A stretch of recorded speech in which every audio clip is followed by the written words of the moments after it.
We've come this far by faith. I would like to tell you a little bit about myself and New Hope African Methodist Episcopal Church. I'm the husband of the late Reverend Elizabeth Few, who wrote the history of the church. I was born in 1927, which made me 91 years old now. I was born and reared on Northside Drive, right back of the church. And I could come to the church through the woods and paths without ever hitting the street. We would attend church for morning service, Sunday school, morning service, and in the evening we would come to ACE League and afternoon service. It wasn't so much that we was Christian, but it was because there was very little to do. We did not have a TV, we did not have a radio, we didn't have a telephone. So coming to church was sort of a form of entertainment. People may not understand the significance of the church. Explain the significance in the Black community of the church. Yeah, well,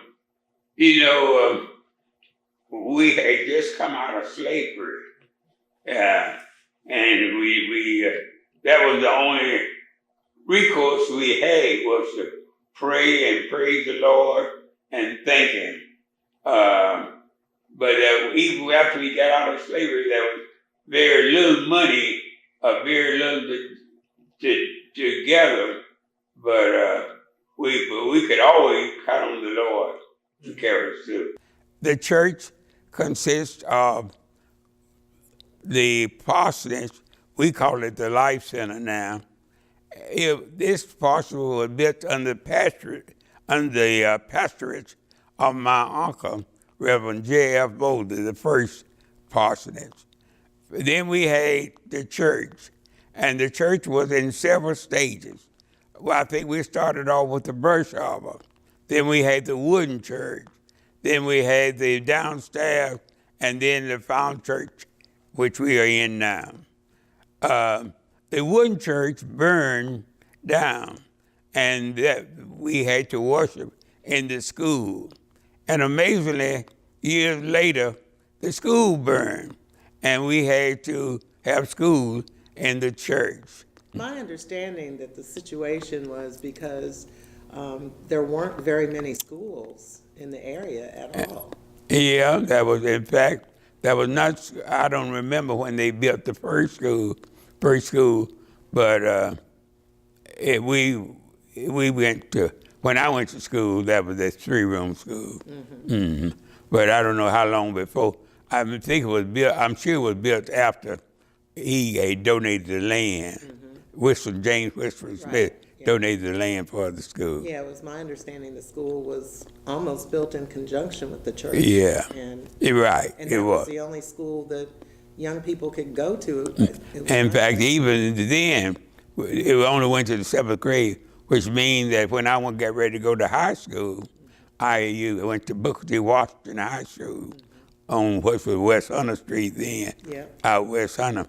And that was, I passed, what? I know exactly where that is. West Fulton, and I passed North Fulton. Mm-hmm. And Northside? Northside wasn't built then. That's right, it was North Fulton. Mm-hmm. North Fulton and Bass and some other schools. So you had to travel quite a bit just to go to school. Mm-hmm. So I imagine this was just a great opportunity to have a school right here in the church. Yeah, it was nice for elementary school. Mm-hmm. The school was a 3-room school went from the 1st to the 7th grade. We had pot-belly stove, we had outdoor toilets, and we had, for the most part, used books, but we read them anyway because we had some very good teachers. And one thing they taught us was to think positive of ourselves. In fact, every day we had to recite a creed, and the creed read thus: I'm as good as anybody. I can do anything anybody else can do. God loves me, therefore I will not be afraid. I will not be discouraged. How many kids were actually in the school? That was about 6 or 7 in the 7th grade. So it was a small school. It was a small school because they didn't have that many kids. But see, one teacher had the 1st and 2nd grade. One had the 3rd, 4th, and 5th, I believe. And then the principal was also the principal had the 6th and 7th grade. So it was, I guess, 50 kids maybe.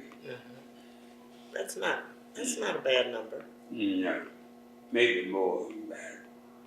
But you were in this neighborhood wasn't always friendly to you all, was it?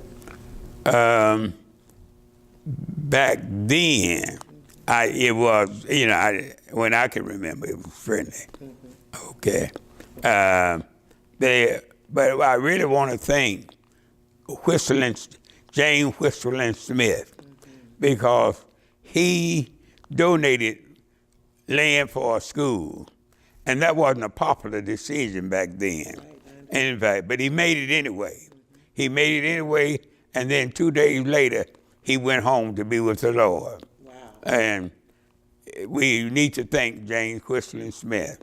The community helped us all along. They've been very kind about helping New Hope. In fact, if you look on the cornerstone, you will see 2 names out there who were white trustees, honorary trustees of the church. One was Clark Howard, and the other was Mr. Balkin, I believe. And also, if you look on the cornerstone, you'll see a crack in the cornerstone. And that crack is my grandmama's crack. She wanted to look at see what was on it, and she was a little lady, and it fell and cracked in two. Oh, no. And I remember the preacher asking, who dropped the cornerstone? And she was very truthful. She said, I did. So I guess that taught me to always try to be truthful. When we got under Reverend W. Stevens, he was the pastor in which we built the upstairs. It was very difficult for blacks to get along then. It was, in fact, they almost didn't get it. But we had 2 ladies of the church who put up their property to help get the loan. That was Mrs. Beatrice Bowen and Mrs. Anna Jones. And I understand there was a contractor that also... And that was a contractor. We call him Mr. Milk. He was a contractor, and he built the upstairs here. Wow. And he also helped them to secure the loan. So there was a lot of support when the building was being built, and people understood the importance of it from the white community. Right. We have received support from the white community from long as I can remember. They have helped with the church, and they still continue to this day. Yeah, it's my understanding that people come and help out regularly. Yeah, they do, and we appreciate all that they do. One of the outstanding affairs of the church was the camp meeting. It was a big affair. I understand before my day, they used to come on the ground and camp on the ground. And all during the day, they would go down in the woods and they would have prayer meeting and sing hymns of Zion. But I do not remember when they were camping here. But I do remember that we had 2 weeks of camp meeting. There would be sermon every night, singing and praising and going on. We had the tabernacle had ground floor, but they would put straw over it. And then they had a section reserved for our white neighbors at that time. And it was a great meeting. But the big day, I'm talking about the big day, That was the camp meeting Sunday. 4th Sunday in August. You have people coming from everywhere. Everywhere. You had buses, school buses from North Georgia bringing loads and loads of people. Wow. You had taxi drivers going back, dropping people off, going back, continuously dropping people off. And that was a big day because we had a fellow named Pete Daniel had cooked barbecue all night long. We had a fellow named the picture taker, the Bonner brother. Bonner used to take pictures. We had a snow cone. We had drinks galore. And what year would this have been around that you're talking about? It was when I was a child. Oh. I was still a child. Mm-hmm. That's what I'm talking about. And there were very few African American churches in the area, I understand. You know, it was, in fact, that we was only African Methodists in this area. But people would come from downtown, you know. And one of them, a lot of us try to get here at least before 3 o'clock, because at 3 o'clock, Reverend J.F. Moses was going to preach, and he was going to sing Unclouded Day after the preaching. It was a great day for New Hope. That was really one of our most important days. And you still do barbecue and fish yeah, we do. fries, Yeah, we do that, but it's not like that Sunday. So can you remember things that your grandmother may have told you about the church, or things that happened? You know, the only thing I can remember, my uncle, he later became presiding elder, which means that he would come to the church every 3 months. And the funniest part about it, he would have people to come sit, I guess they would call it the morning bee, and I didn't want to do that. And I would slip out before he got through preaching. For years, finally, I decided to join the church on my own. Oh, that's good. When did you decide to join the church on your own? I was about 13, I think. Mm-hmm. And what made you decide to do it? I guess the Lord just spoke to me, I think. Because I had been running.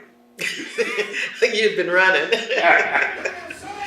The Holy Ghost was stirring it up in you. Mom and Daddy gone now. Great-grandma and great-grandpa gone now. But the Holy Ghost is working in you, working in me.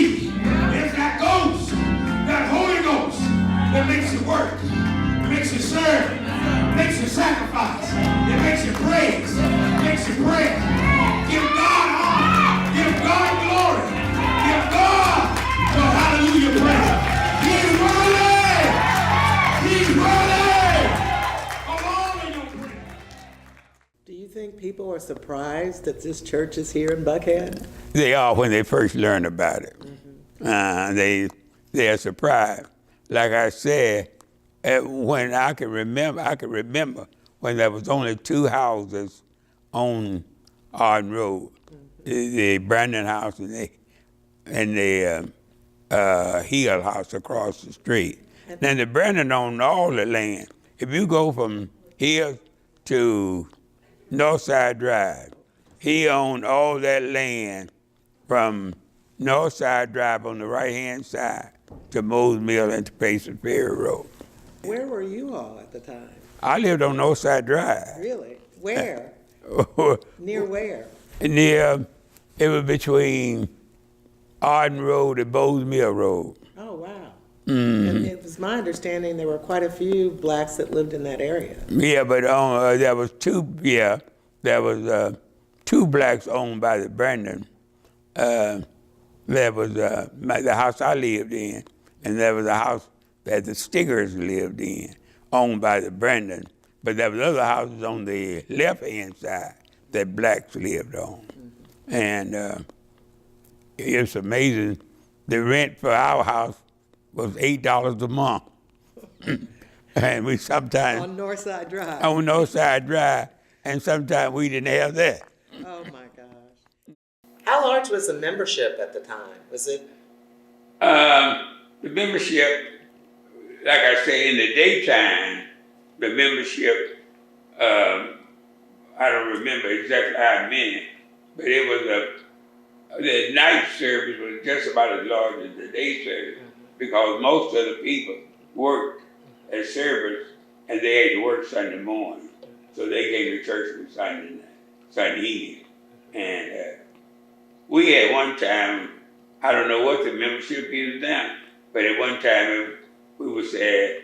They said 300, but I don't think we ever had quite that number. So it was still a very intimate family church. Yeah, very intimate family, right. What do you want people to know or who don't really understand the significance of this church? What do you want them to know?